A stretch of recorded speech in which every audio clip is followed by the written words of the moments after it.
Este podcast é produzido pelo Correio Brasiliense. É um mercado super, como eu posso dizer, tem um potencial muito grande de aplicação, um mercado que está crescendo em constante, né, está ainda amadurecendo, vamos dizer assim, porque eu acho que ele ainda não chegou no seu ápice do que ele pode atingir, por questões sejam ideológicas, por questões de preconceito, morais, desconhecimento dos benefícios, né, que a cannabis pode trazer, sem pensar um pouco na questão do entorpecente em si, né, desvinculando essa ideia, né, de que cannabis é ruim. Esse preconceito. Exato. E mostra-se que não, pelo contrário, ele pode trazer um impacto muito grande em diferentes setores da cadeia produtiva, gerar novos mercados, inclusive.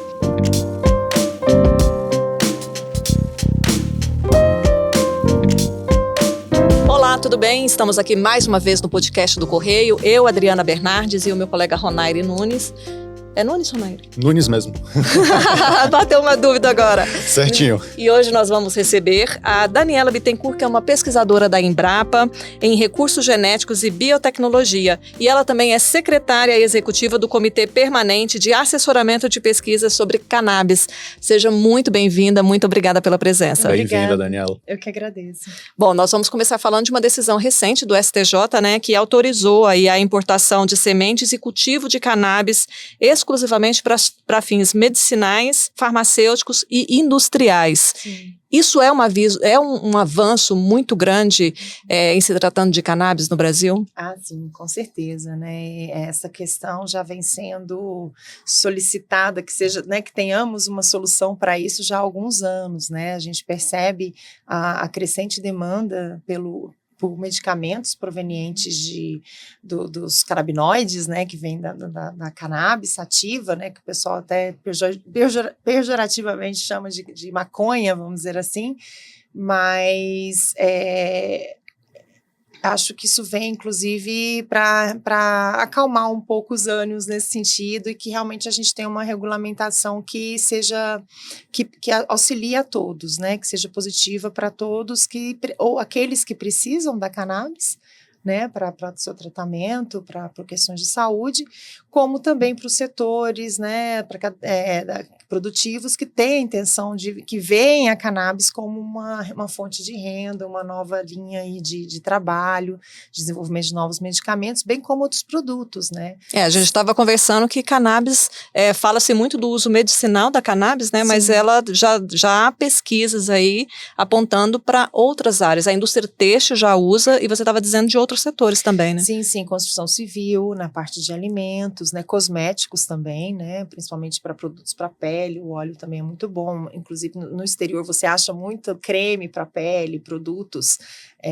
relacionados à hidratação para pele, todos feitos também de óleo do cânhamo, né. Construção civil? Construção civil, sim, você utilizar fibra na produção de blocos de construção. Olha só. E aí, inclusive, ela é muito interessante, porque ela tem uma capacidade, ela não deixa ficar muito quente, ela também é mais difícil de combustão, então ela tem umas propriedades também muito interessantes, que podem vir assim ser, inclusive, uma forma de você trabalhar na construção civil ecologicamente correta, vamos dizer assim, né? Uma forma mais sustentável e de menor impacto ao meio ambiente. Agora, Perfeito. essa decisão também, imagino, né, Ronaire? Desculpa te interromper. Não, imagino. Abre as portas para mais pesquisas, né? Para diferentes áreas de pesquisa. Com certeza. Com a impossibilidade de plantio, né, a grande parte das pesquisas desenvolvidas sobre cannabis no país são todos voltados principalmente para a aplicação medicinal.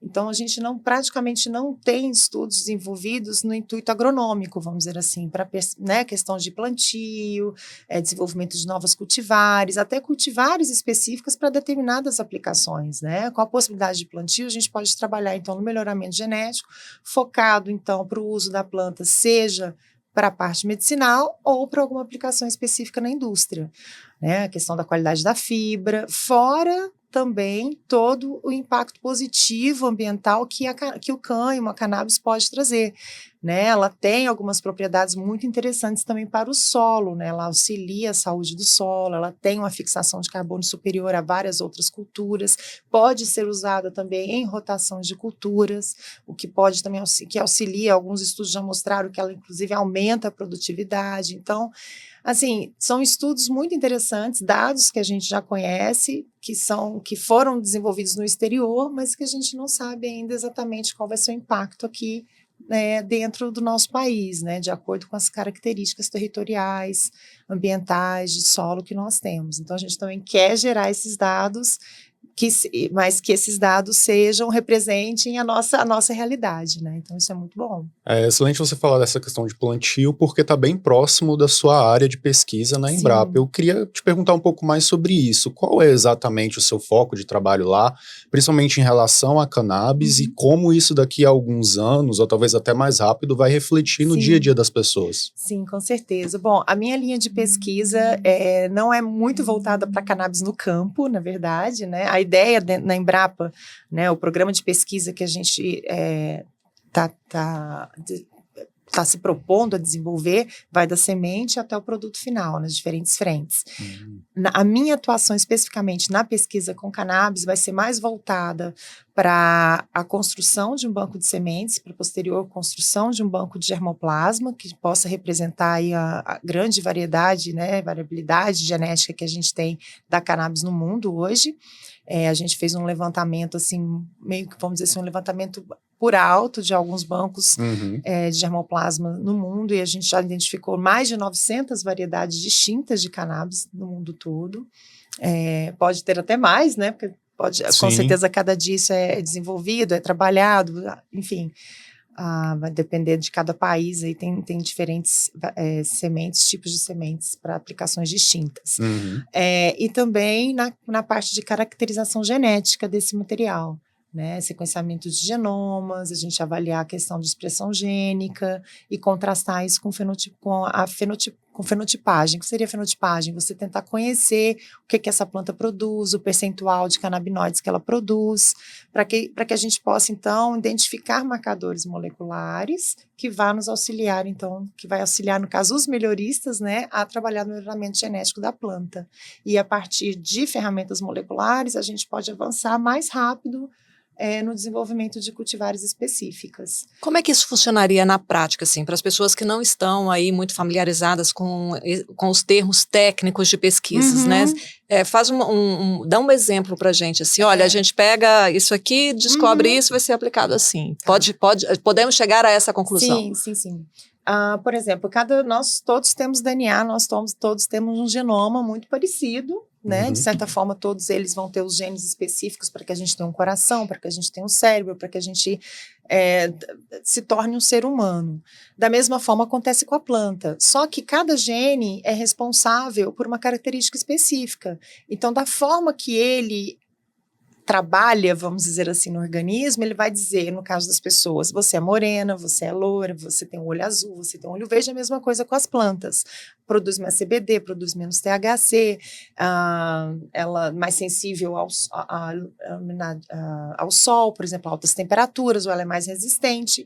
Então, a partir da comparação, então, desse DNA, dessa planta, com essas características, mais essas características que ela apresenta, saber como ela se comporta, por isso que é interessante também a gente ter ela no campo, e quando eu falo no campo, eu falo em diferentes regiões do país, para que a gente possa contrastar essas características e comparar com a sua característica genética, né, com seu conteúdo genético, vamos dizer assim, a gente consegue, então, identificar o que na genética daquela planta realmente é responsável por aquela característica. Então, assim, a gente consegue trabalhar na identificação de plantas com essas características que a gente quer, dentro de uma população geral, e selecioná-las para poder trabalhar, então, no melhoramento genético, como progenitores de novas outras plantas que virão gerar, e assim sucessivamente, até que a gente consiga uma planta, uma cultivar com as características específicas desejadas. Agora, esse estudo é pioneiro, né, na Embrapa? Sim, em relação ao cânhamo, sim, né, a gente já todas as trabalhos, já trabalhamos com soja, milho, enfim, uma série de outras culturas, né? Inclusive a gente também tem a capacidade, conhecendo também essa questão da característica genética, de trabalhar a edição gênica também, que isso a gente sabe que também já é uma metodologia já validada e está sendo usada para o desenvolvimento de culturas mais resistentes às mudanças climáticas, com maior qualidade nutricional. E isso também pode ser aplicado para a cannabis ou para o cânhamo, né, no caso. Mas, enfim, isso é pioneiro, sim. Para a Embrapa, voltada para a cannabis, sim, estamos iniciando, é o nosso primeiro passo. Por falar em passo, todo esse pioneirismo já abre a mente e as portas para o que vai acontecer agora em diante. O que é que vocês na Embrapa esperam após a decisão do STJ? O 2025 vai ser um ano mais corrido com relação a esse trabalho. Sim. Eu acho que sim, eu acredito que sim, até porque a gente está muito ansioso também para poder começar, né? Nós encaminhamos um pedido para a Anvisa agora recentemente, né? Apresentamos nossa proposta, nossos 3 primeiros projetos estruturantes para dar início aos trabalhos do nosso programa de pesquisa com cannabis dentro da empresa, e eu imagino que essa regulamentação vai ter um impacto muito grande também nessa autorização, né? Então, a nossa ideia também no desenvolvimento dessas pesquisas também é auxiliar, né, a definição de políticas públicas. Eu acho que com conhecimento, com respaldo técnico, as coisas ficam mais tranquilas, né? A gente pode mostrar também para a população que a gente tem a capacidade de produzir essa planta no país, de desenvolver um sistema de produção de forma segura e, claro, que vai impactar positivamente a população como um todo, seja para fins medicinais, para aquela pessoa que necessita, ou seja, para o pequeno produtor ou para o grande produtor que está em busca de uma nova oportunidade aí de desenvolver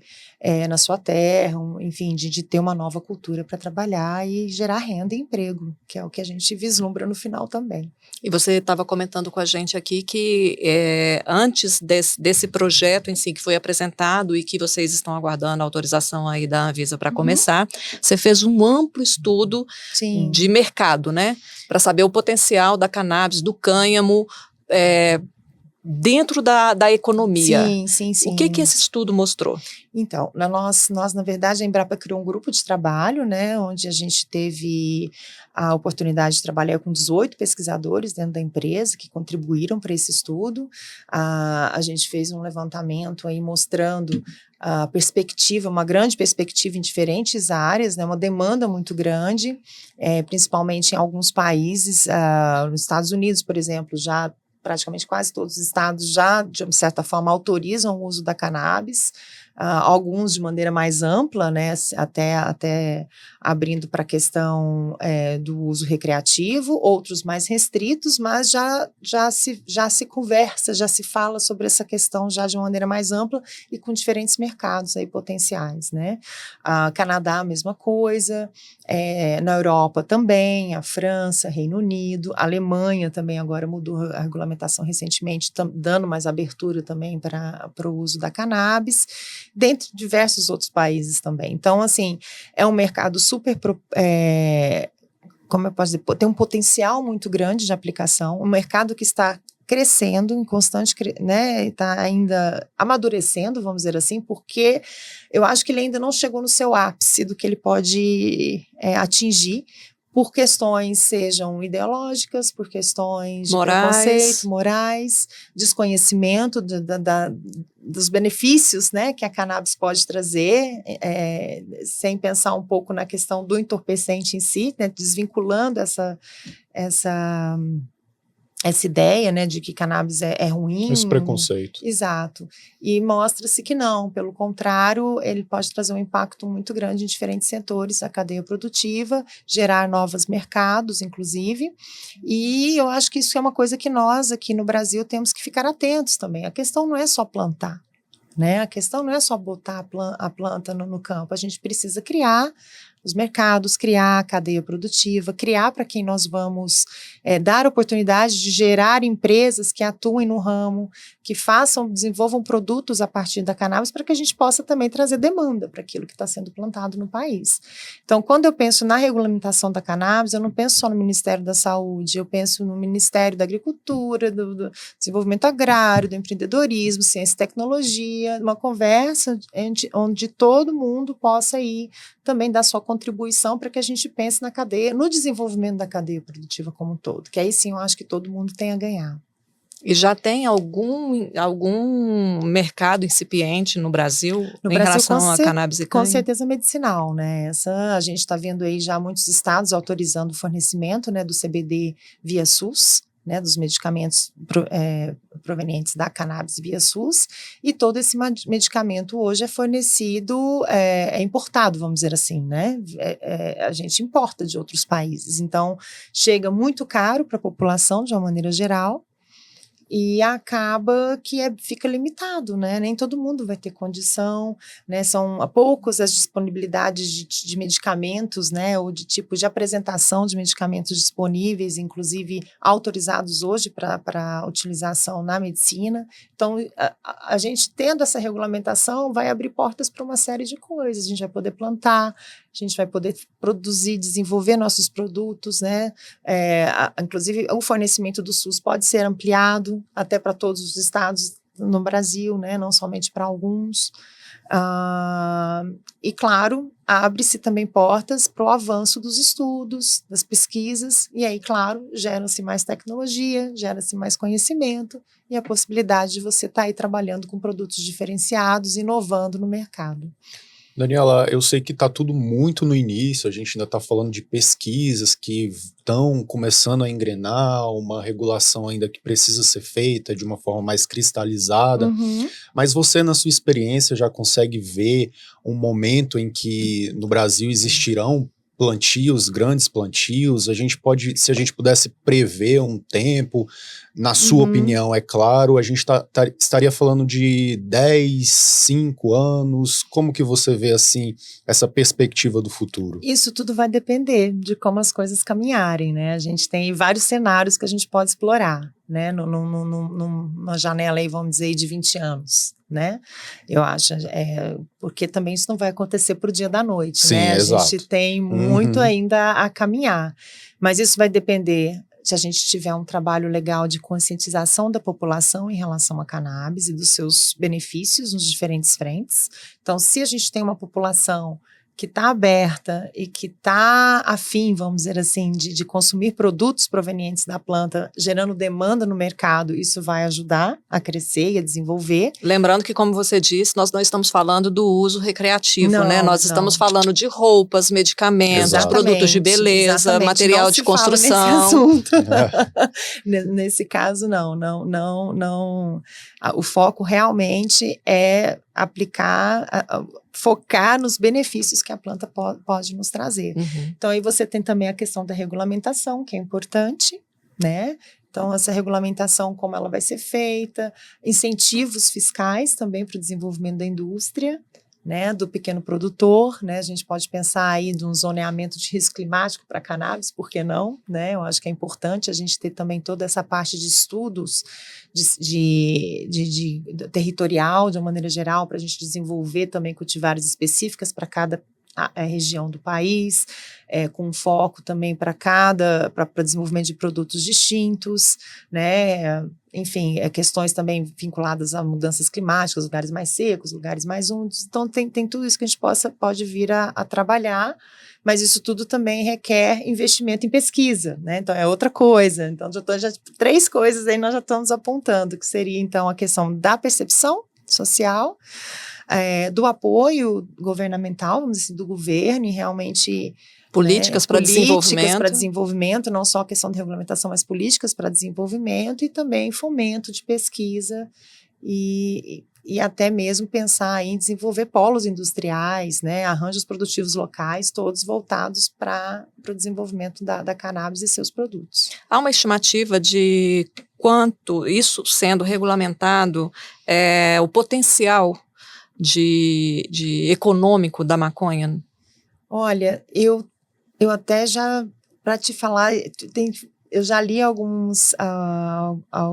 estudos aí apontando para questões de milhões e bilhões de dólares, né? Eu não sei te falar ao certo, eu acho, nem gostaria de te falar o número, porque eu acho que ainda é muito baseado no que acontece em outros países, e eu tenho a perspectiva que o Brasil tem uma oportunidade aí de ser líder mundial em termos de produção, devido a nossas também tendências agrárias, né? Nós somos o país do agro, vamos dizer assim, né? A Sim. gente tem essa cultura, né? A gente tem know-how, a gente tem terra, a gente tem bons, né, produtores, né? Nossos agricultores aí estão só aumentando produtividade cada vez mais. A gente tem a Embrapa, que também apoia toda a parte de produção de alimentos no país, né, a produção agrária. Então, a gente, como eu posso dizer, é o nosso negócio, né, é o negócio do país. Então, eu acredito que sim, a gente tem, não sei te mensurar isso, mas eu acho que o impacto com certeza será muito positivo.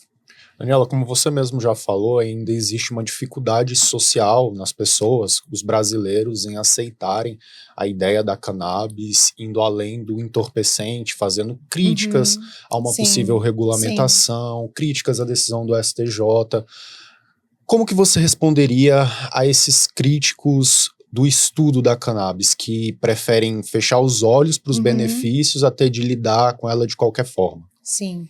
Eu acho que eles devem confiar na ciência, devem confiar no que as pesquisas têm mostrado sobre as aplicações, os benefícios que a planta pode trazer e todas as potenciais aplicações que ela tem. Num país como o nosso, que cada dia mais a gente precisa de novas fontes de renda, novas formas de desenvolvimento sustentável, inclusive agora com todo esse apelo ambiental, né? Por que não olhar com mais carinho para essa cultura, olhar com um cuidado maior sobre isso, deixar a questão o preconceito de lado e ver quais são os benefícios, né? Eu acho que tudo é possível. É questão da gente fazer a coisa direito, fazer essa regulamentação correta, com segurança, isso é possível. Por exemplo, eu vou dar um exemplo para vocês devem se recordar como foi difícil e como foi, como é que eu posso dizer, bem também complicada de resolver a questão dos transgênicos, né? Quanto se questionou sobre transgênicos, que é mal à saúde, porque faz isso, porque faz aquilo, enfim, estamos aí há mais de 20 anos com transgênicos no plantio, sendo plantado, temos a CTN-Bio hoje, que é toda a lei de biossegurança voltada com todas as suas regulamentações que funcionam muito bem. Então, por que não pensar em algo similar para a cannabis? Por que não fazemos as coisas com segurança também? Eu acho que esse é o principal. A gente pode fazer, a gente tem como rastrear, a gente tem como checar o nível de THC, CBD de cada planta. Cada planta, né, tem um grande amigo meu, o Biraci, que é do Conselho Federal de Química, ele sempre fala isso. Cada cannabis tem uma impressão digital, que é justamente os níveis de canabinoides que cada uma tem. Então, a gente tem possibilidade de você como é que eu posso dizer? Você pesquisar, ou ter certeza de qual é aquela cultivar, como ela vai se comportar, e da mesma forma também de você fazer um sistema de rastreabilidade de toda essa produção. É possível, eu acho que assim, não é fácil, concordo, não é fácil, mas é possível. A gente lida com várias coisas que são perigosas, né? A gente lida aí com várias coisas que podem ser danosas para a nossa vida, desde até agrotóxicos também, uso de agrotóxicos, né, vamos dizer assim. Então, por que não também, a cannabis, no caso, pode ser ruim, mas pode ser, as aplicações benéficas, acho que elas superam o risco, acho que o risco aí nesse caso fica pequeno perto do benefício que ela pode trazer, e claro, acho que todo mundo pode trabalhar de uma forma consciente para que a gente consiga desenvolver aí essa cadeia produtiva de forma segura e responsável. No uso da cannabis para a saúde, assim, você saberia elencar quais áreas ela já é aplicada com benefícios para a saúde? Sim, Elas são aplicadas para crianças e pessoas do espectro autista, né, que têm problemas cognitivos, ela pode auxiliar. Ela trata também, eu sei, de pesquisas já voltadas para tratamento também de Alzheimer e de séries de outros problemas neurológicos. Eu não sei te dizer listar todos, até porque... Eu acho que eu já li também sendo usada para depressão, né, ansiedade. Problemas de sono também, quem não consegue dormir direito, também ela tem benefício para dor crônica. Dor crônica também é um dos principais usos da cannabis também. Então, são vários, com certeza, na questão medicinal, sim. Mas, assim, eu não sei dizer todos. Inclusive para pets, né? Pra inclusive para pets, claro, não, isso aí eu já fico feliz. Eu sou médico veterinário de formação e, recentemente, também foi, né, autorizado pela Anvisa a aplicação dos medicamentos provenientes da cannabis para animais. Também pode trazer muitos benefícios, tanto para os pets, até mesmo para sistemas de grande, para produção em larga escala, para animais, né, para alimentação. É claro que isso tudo requer também desenvolvimento de estudos, da gente poder verificar realmente o impacto desses medicamentos e tanto para os diferentes tipos de animais, né, claro. Mas, com certeza, para pets tem sido muito, muito aplicado já. Eu queria fazer uma outra pergunta, eu sei que o nosso tempo já está correndo, mas a Daniela comentou, Adriana, que no começo do ano ela entregou um relatório do grupo de trabalho dela na Embrapa sobre a cannabis. Eu imagino que deva ser um trabalho muito extenso, mas eu queria, se você puder fazer um resumo desse relatório, o que em poucas palavras você ali sintetizaria todo esse trabalho sobre a pesquisa na cannabis? Sim. Bom, a gente fez um levantamento primeiro em relação aos estudos que já são desenvolvidos no Brasil e no mundo sobre a cannabis, e aí foi quando nós nos deparamos com esse certo protagonismo da ciência brasileira, mas dos estudos mais para cannabis medicinais, e a questão agronômica praticamente muito pequenininha, né, perto do... acho que 2.000, eu não me lembro direito ao certo a quantidade de todo o número de estudos, mas eram muitos, mas assim, vamos dizer assim, nem 10% era para a planta no solo, vamos dizer assim, né, estudos voltados para a produção da cannabis. Então isso também nos chamou a atenção. Fizemos um levantamento das principais mercados e áreas que estão sendo desenvolvidas a partir da planta, como a questão, como eu comentei, da utilização para construção civil, também foi uma novidade para mim, né? Achei bem interessante também essa aplicação. Para todos nós, né? Uma surpresa para mim. Fizemos todo esse outro levantamento de estudos relacionados a essa questão do impacto positivo que a planta tem no solo também, para mostrar as potencialidades, né? E desenhamos aí algumas indicações para a diretoria no sentido da gente fortalecer a pesquisa brasileira, criar aí um grupo de pesquisa nacional, porque, como eu falei, nosso país é muito amplo, então a gente tem diferentes características aí de clima, de solo, né? Então acho que requer um esforço aí nacional para a gente, já que a gente está tão atrasado, vamos dizer assim, nas pesquisas em relação a outros países, né, que já autorizam o plantio da cannabis no seu país.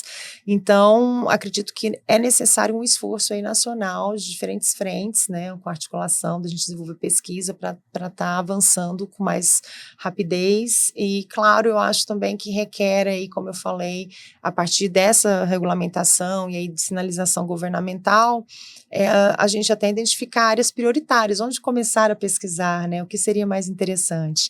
E a partir daí a gente fez essa proposta também do programa de pesquisa, no qual a gente pretende trabalhar da semente, como eu falei, até o produto final, né? A gente tem 4 vertentes aí, uma seria cultivares, que é justamente a parte de caracterização de germoplasma, genoma, essa parte molecular, desenvolvimento de ferramentas para melhoramento genético e também, claro, o próprio melhoramento genético, né, que é onde a gente vai trabalhar em diferentes frentes, aí, tanto para cultivares voltadas para aplicação medicinal, tanto quanto aquelas voltadas para aplicação industrial.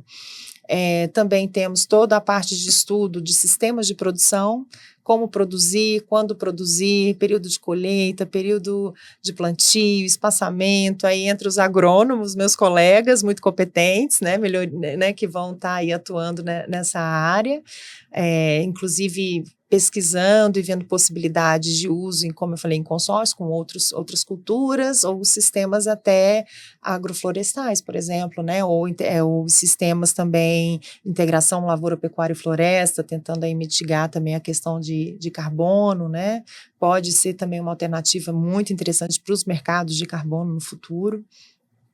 E também uma outra vertente que é toda a parte de pós-colheita. Depois que você chega na hora de colher, né, maquinário, como você vai fazer o processamento desse material, isso também, claro, vai depender da finalidade desse material e também, claro, desenvolvimento de produtos e coprodutos a partir do material colhido, vamos dizer assim, né? Sim. E tem, claro, uma última vertente, a quarta, que entra toda nessa parte de estudos aí de economia, impacto, mercados, zoneamento, bem como também aí fomento também para desenvolvimento de políticas públicas. Então, esses 4 vertentes aí estariam todas, acho que todas elas meio que se conversam entre si, né? Então, e aí, claro, com uma equipe multidisciplinar. E eu acho que é mais importante ainda a gente estar próximo também da sociedade civil, próximo das indústrias, né, para a gente também poder fomentar essa cadeia produtiva e ver o que são as principais demandas do setor também para o desenvolvimento das pesquisas. Agora, já há, Daniela, porque fica muito claro quando você fala isso, né, Ronaire, que haverá uma necessidade muito grande de articulação, por exemplo, de convencimento de um Congresso que atualmente é extremamente conservador, Sim. Né? Um convencimento de vários setores ali ligados ao Poder Executivo, conforme você já falou. E me parece que também uma necessidade de articulação do setor produtivo, né? Para saber se esse setor produtivo tem interesse, né, em entrar nesse mercado, porque me parece um mercado absolutamente novo, né, com grande potencial de desenvolvimento, mas absolutamente novo. Me parece, pelo que a gente está conversando, que é tudo muito incipiente. Já há iniciativas dessas articulações, Congresso, Poder Executivo, setor produtivo? Sim, muitas articulações já acontecem, né? Nós, Embrapa, a gente tenta também dar essa sinalização, né, mostrar o nosso apoio também em questões técnicas para auxiliar no que for necessário nessas decisões, mas a gente percebe também que já muitos políticos, né, já temos vários institutos, né, a gente tem uma atuação próxima com o Instituto Ficus de São Paulo, que trabalha muito nessa questão da articulação política para tentar, né, fomentar o desenvolvimento de políticas públicas voltadas para a utilização de cannabis, né? Já se vê uma sinalização de vários ministérios também a favor desse setor, inclusive da parte dos produtores rurais também, já existe também uma sinalização, principalmente de interesse, né, de plantar e de trabalhar com essa planta. Então, eu acho que, assim, talvez não esteja ainda disseminado de uma maneira geral ou acordado entre todos, né, com uma certa normalidade que a gente gostaria que tivesse, mas com certeza aí acho que a gente já tem uma pressão social aí muito grande, inclusive e também, claro, pessoas do governo que também já estão cientes, estão vendo essa questão com maior carinho, né? E aí a gente percebe isso pelo avanço das políticas públicas voltadas para a utilização da cannabis via SUS, né, de diferentes estados. Perfeito.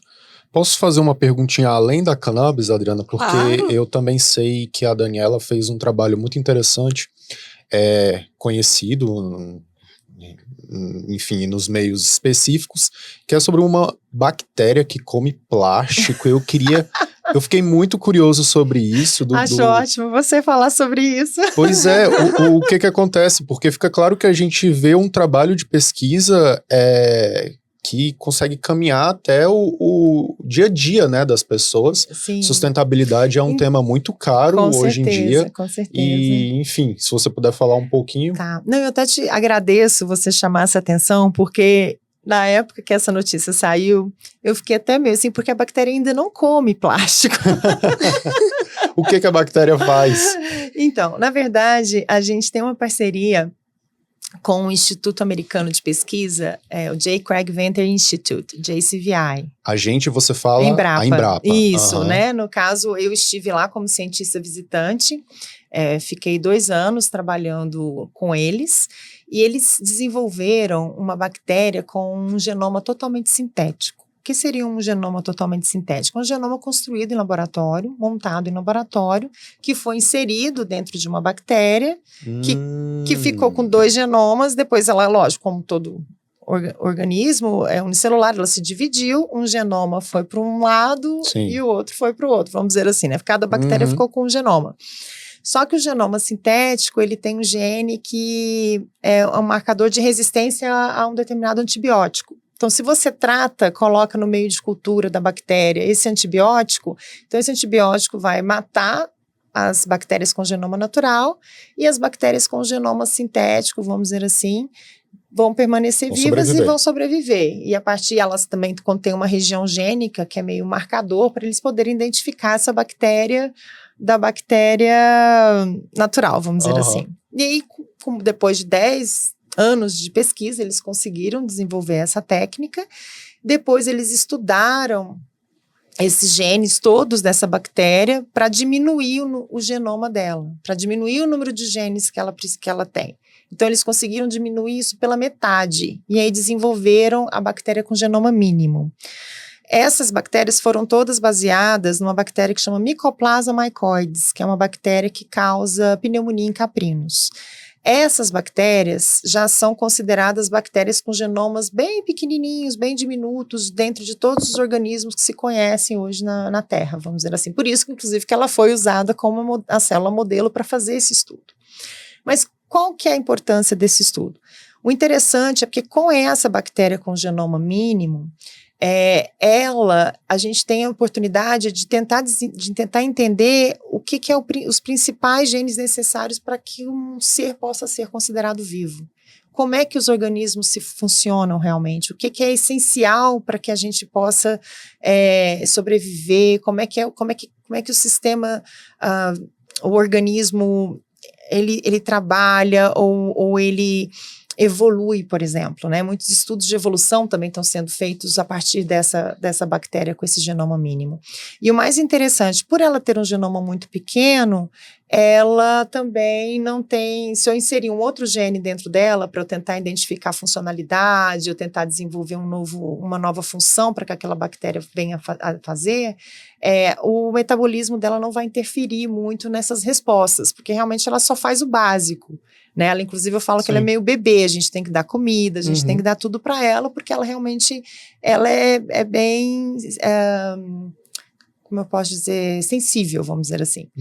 Então, a gente tem usado essa bactéria para justamente fazer esses estudos, colocando genes que a gente acredita que são capazes de degradar plástico, genes que possam vir a funcionar, às vezes, na sinalização do sistema imune de um organismo para desenvolvimento de uma vacina, ou vias metabólicas que a gente quer alterar, por exemplo, de via fixação de carbono, por exemplo, a gente pode testar nessa bactéria, já tem estudos nessa linha também, e até mesmo para entender e tentar desenvolver no futuro bactérias totalmente sintéticas, células totalmente sintéticas que possam ser utilizadas como insumos na indústria, por exemplo, que possam vir a desenvolver funções específicas como degradar plástico no mar, por exemplo. E aí a gente consegue, então, manipulando o genoma dessa bactéria, fazer com que ela desempenhe uma função específica para uma determinada aplicação. Então, esse é o nosso, claro, essa é uma pesquisa ainda dentro da área da biologia sintética, que é a minha área de atuação dentro da Embrapa,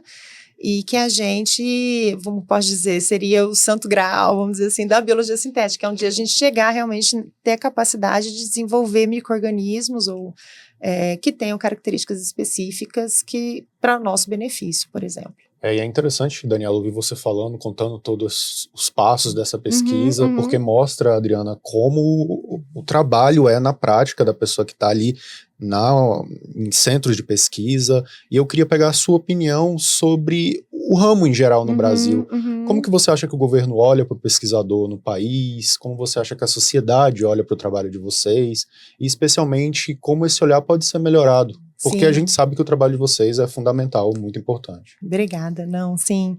Eu acredito, o que eu quero dizer, assim, confie na ciência, sabe, de uma maneira geral, para todos. A gente passou por um período aí muito difícil, né, durante a pandemia, com muita negação, muitos questionamentos em relação aos pesquisadores, à ciência e às descobertas, né, que a gente vem trabalhando. Eu acho que a ciência abre caminhos, a ciência abre portas para o desenvolvimento tecnológico, inclusive, né? Eu acho que o nosso país, isso não, como é que eu falo? Como é que a gente costuma falar muito? Ciência não é custo, é investimento, né? Porque você, imagina se a gente chegar no ponto, eu vou dar um exemplo simples, que é a edição gênica, né? Que todo mundo conhece, que é uma ferramenta molecular, né? Ela nada mais do que uma proteína que consegue lá no DNA reconhecer regiões específicas e fazer alterações pontuais. Uhum. Isso foi descoberto a partir de estudos de funcionamento da bactéria, de como que a infecção por vírus bacterianos, enfim, eram pesquisas básicas, que a princípio você vai falar isso vai levar aonde, né? E no final, a partir desse conhecimento foi gerada essa tecnologia que hoje nos permite desenvolver aí cultivares, plantas com muito mais resistência a determinadas doenças, mais resistência às mudanças climáticas, enfim, e inclusive até com valores nutritivos superiores. E isso vale dinheiro, isso custa dinheiro. Então, para nós usarmos essa tecnologia, isso é patenteado, então para nós usarmos essa tecnologia, a gente tem que fazer uma negociação com o proprietário dessa tecnologia, para que eles nos permita, quanto que a gente vai pagar de royalty, tudo isso. Você imagina se for ao contrário, se fôssemos nós que tivéssemos essa ferramenta em mãos para negociar.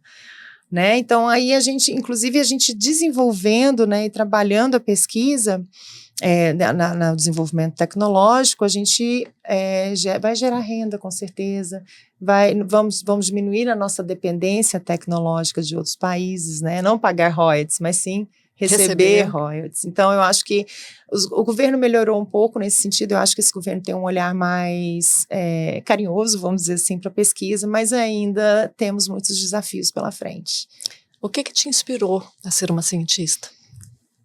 Olha, eu não, assim, isso é engraçado, tem uma história que eu me lembro, assim, eu mais ou menos com 9 anos, por aí, vendo uma reportagem no jornal falando sobre DNA, falando justamente sobre o início da engenharia genética, a possibilidade de cortar, e, enfim, de ligar DNA. Aquela e que isso história poderia, de clone. E aí o genoma seria, né, para curar doenças. Eu lembro que eu olhei e falei, é isso que eu quero fazer, é isso que eu quero para mim, quero poder ajudar as pessoas. Eu acho que é isso que acho que ser um pesquisador é um pouco disso, é a gente correr atrás, tentar conhecer as coisas de melhor forma, desenvolver ferramentas, produtos que realmente possam impactar a vida das pessoas e que a gente possa viver de uma forma mais saudável, mais confortável, né, equilibrada, né, sem impactos negativos ao meio ambiente. Então, acho que quem vai para a pesquisa tem um pouco desse sonho de tentar fazer o melhor para todo mundo, de tentar ajudar de uma maneira geral. Alguém em específico te inspirou nesse processo? Olha, durante essa descoberta, estudo? Eu acho que meu pai foi uma figura importante nisso. Meu pai sempre foi muito curioso, ele gostava a gente ia na locadora de vídeo, era fita, né, de vídeo. Cassete. Então a gente ia, eu lembro que ele alugava muitos documentários, né, National Geographic, sobre o universo, sobre o DNA, sobre o funcionamento das células, e meu pai é engenheiro, então a gente sempre fazia as coisas junto, construía, então acho que isso ajudou muito, e eu acho que eu sempre também tive um pouco essa direcionamento para biologia, né? Então eu fui para medicina veterinária e lá eu conheci o trabalho da Embrapa, e desde então eu falei, não, é isso que eu quero fazer, eu quero ser pesquisadora da Embrapa, e fui. E comecei lá como estagiária, depois me tornei fiz mestrado, doutorado dentro da Embrapa, até que me tornei pesquisadora e já estou há 17 anos. Para 2025, com essa pesquisa que você tem, com toda essa expectativa em relação aos estudos, né, relativos à cannabis e o cânhamo, o que vem por aí em 2025 que já é certo? Olha, já é certo em relação ao cânhamo, acho que a regulamentação com certeza vai sair, isso não tem para onde, e aí eu imagino que isso abrindo, nós vamos começar as nossas pesquisas com a parte do banco de semente, caracterização, e também alguns estudos já na parte de melhoramento genético. Um sonho. Um sonho? Eu acho que realmente chegar a desenvolver alguma coisa que faça a diferença na vida das pessoas. Essa realmente que realmente possa impactar. Enfim, eu acho que esse é o meu maior sonho. Mais isso, alguma né, coisa que você gostaria de contar pra gente? Nosso tempo está chegando ao fim. Acho que